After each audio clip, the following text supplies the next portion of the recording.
Hi, my name is Brooke, and I have chosen to review the film Rushmore for my vlog. This is the 1998 comedy directed by Wes Anderson. I chose this film because Anderson is one of my favorite directors of all time, and this is the second film he ever directed. This director has obviously built up quite the reputation for his very visually pleasing films.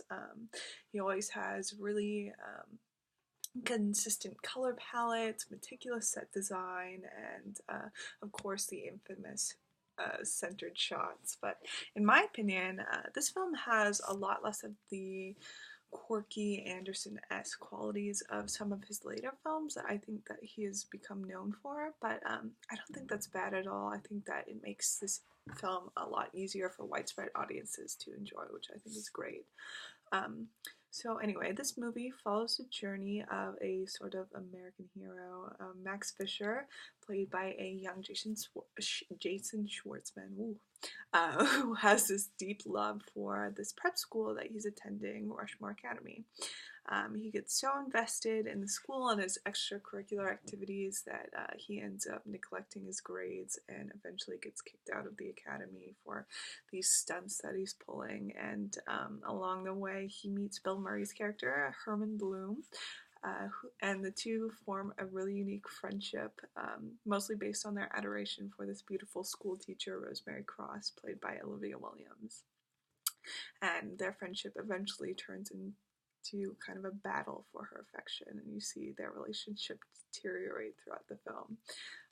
So the reason I love this movie, I think Anderson does a really wonderful job of composing each individual shot in a very harmonious, visually pleasing way.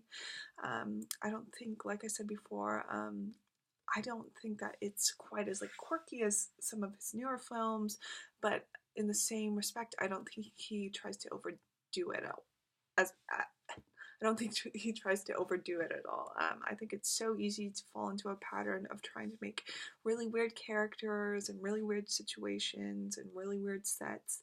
But in this movie, it all feels very normal. And even though the characters are weird and they are eccentric, you can tell that they're just being themselves.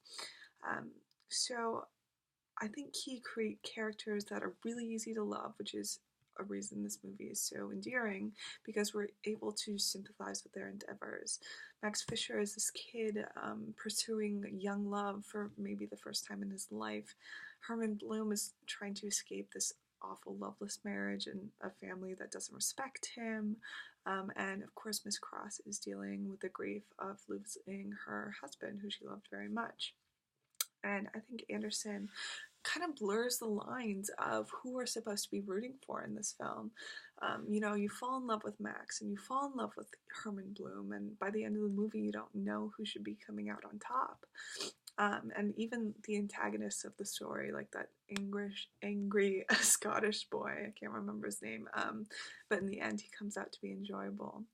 And I think he uses sets in a really, really good way. I think he chose a really good season to film this movie in, because he does it kind of in a fall and winter setting where everything's kind of desolate and gross and sad and dead. But the characters, and that just puts more emphasis on the characters and allows them to bring the film to life. And so I think that's why this movie is worth watching.